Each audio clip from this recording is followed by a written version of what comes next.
Everyone, welcome to Andie.Teacher, and today I'm going to be looking at tongue twisters.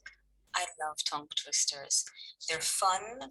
In your own language, they're fun, but for students learning a foreign language, the tongue twister or tongue twisters of that language is a good way for them to exercise the muscles of their mouth to get them ready for learning that language.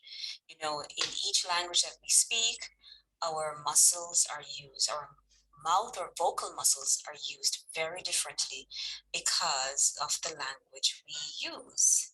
You know, the way the French speak, you know, most times I think I can guess a French speaker by the way I see them speaking. If I don't hear them, just looking at them. With the Japanese, they don't use a lot of their muscles like the English. So doing a tongue twister is a great way of doing warm up. It's like the warm up before the main exercise.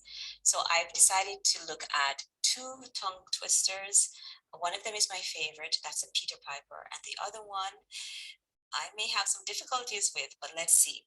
So I'm going to start with the Peter Piper one because that one I'm very familiar with. I think I can say it very quickly, but let's start off slowly and then you can speed up.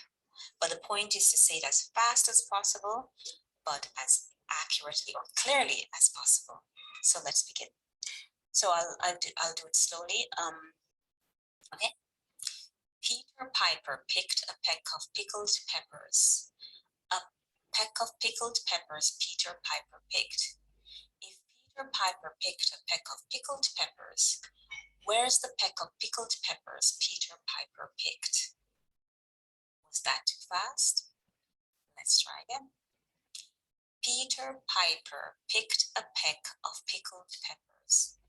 A peck of pickled peppers Peter Piper picked. If Peter Piper picked a peck of pickled peppers, where's the peck of pickled peppers Peter Piper picked? Okay, now I'm going to try to say this quickly. Peter Piper picked a peck of pickled peppers. A peck of pickled peppers Peter Piper picked. Peter Piper picked a peck of pickled peppers. Where's a peck of pickled peppers Peter Piper picked? Was that clear? Okay. Now let's go to the woodchuck one. Now this one I'm not very good at, but let's see what I can do. Slowly at first. How much wood would a woodchuck chuck if a woodchuck could chuck wood? He would chuck, he would, as much as he could, and chuck as much wood as a woodchuck would if a woodchuck could chuck wood. Now a little slower.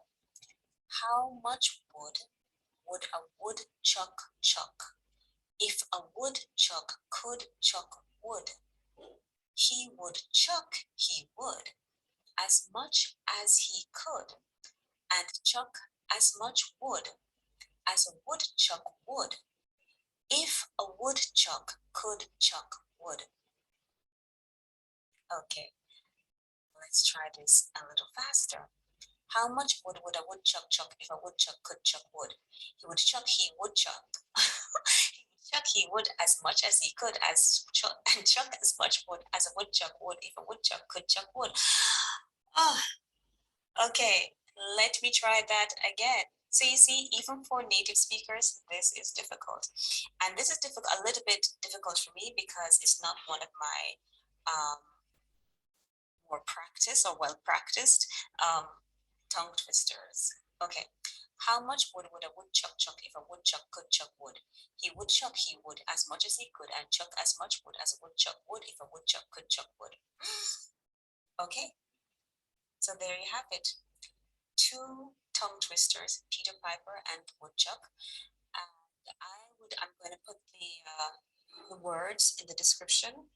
I want you to practice them. Remember, it's not just for fun, but this is like an exercise, a warm-up to your learning English. These are all legitimate English words. So practice and then go right into your English lessons. Remember, if you would like to take lessons with me, just send me a message and we can move on from there. Okay, all right then. Take care. Bye.